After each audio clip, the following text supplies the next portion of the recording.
Tu lenguaje corporal le está gritando al mundo que eres débil. Si te encoges, te estás etiquetando biológicamente como una presa. Para dominar cualquier habitación, necesitas ocupación espacial. Expándete. Pon las manos en la mesa, separa las piernas, ocupa más espacio del que necesitas. Hazte grande. Que esto no es solo actitud, es un biohackeo. Al mantener una postura de poder por 2 minutos, fuerzas a tu sistema endocrino a disparar la testosterona, hormona de la dominancia, y desplomar el cortisol, hormona del miedo.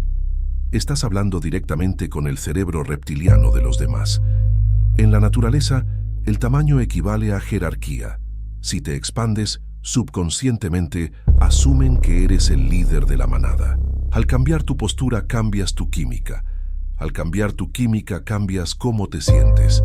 Y cuando te sientes poderoso, los demás no tienen más opción que someterse. Tu cuerpo moldea tu mente.